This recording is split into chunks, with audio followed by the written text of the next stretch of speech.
So it's been like 15 years since I've done a vlog in this style, and I'm going to go back to YouTube. I don't know why, but I'm going to go back to YouTube.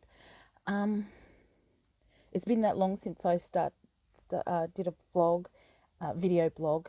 I'm not going to go over the last nearly 15 years of what's happened. That's all on social media. But I've just been thinking about just capturing different thoughts. I think it's the mid-50s thing that's making me do that. So this is Friday night. I don't know. I'm going to try and do it regularly, but with a lot of things that I do it for a few while and then I forget, and I'm not going to edit. Or maybe I will. I don't know. Anyway, so this week I've been doing lots of training. I did about, I think I calculated about 24, 25 hours of training this week, each day this week. Travelled about 1,500 Ks, Eidsvold and Kingaroy and Urangan and back to Brisbane. And the work that we're doing right now is really human centric. Like, I've been thinking about this idea of human businesses that are about people. It's not about stuff. We're not selling toilet paper. We're not selling, well, the toilet paper is important. We're not selling perfumes and, I don't know, stuff. The work that we're doing at the moment, we've been doing with CSIA, is about people and about helping people have better lives and having the good lives that they deserve. And there's something that happened this week that I wanted to reflect on that I think is really interesting, and it's had me thinking about it all week.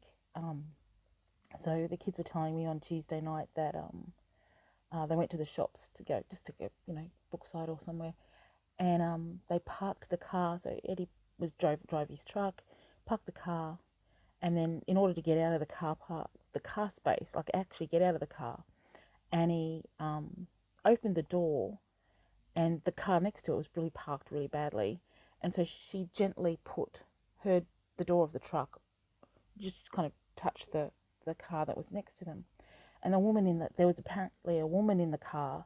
She didn't realise when she got out, but there was a woman in the car, and the woman immediately said, watch what you're doing, you effing idiot, or something like that.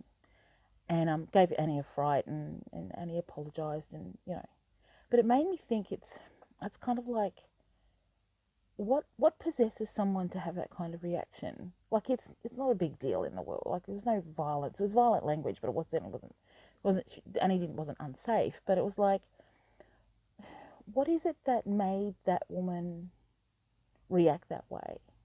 And does it say something about society? So, for instance, that person was sitting in the car with her dog, waiting for probably her husband or something to come back, and there was nobody around her. So there was no one around her to make her accountable for the way that she spoke.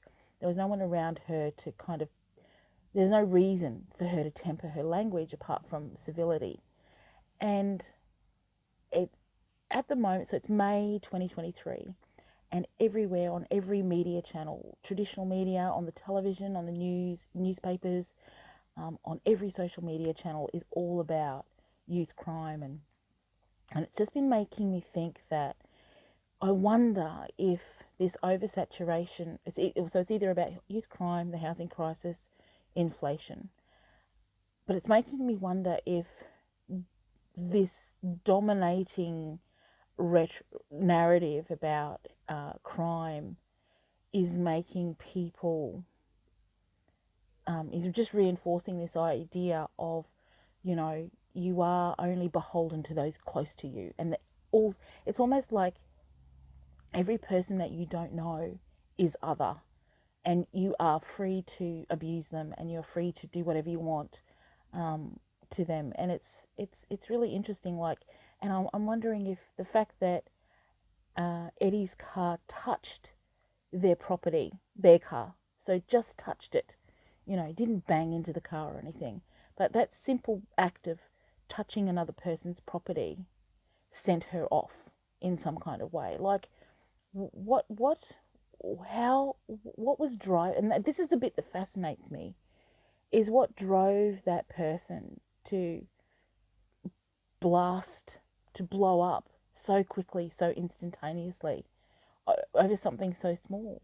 Yeah, I mean, it's not a big deal in the scheme of things, but it does make me wonder about, and I think it's just this week of, and these last couple of months of really talking about the business of being with people. You know, the business of being people, which is the NDIS business program that we're running. And it's like, you can't be with people and behave like that. And is the only solution to that kind of behavior, or what is the solution to that kind of thing? You know, I don't know, my head's kind of going all over the place. Again, I probably should script these things. I don't know. But yeah, is this a sign of things to come? Mind you, I don't know what I'm talking about. What am I talking about? Humans have done this forever, haven't they? Yeah. So that's what I'm thinking about this week. I just turned 54, 54, and I thought I might just do a weekly check-in, maybe. I don't know. I just felt like doing it today.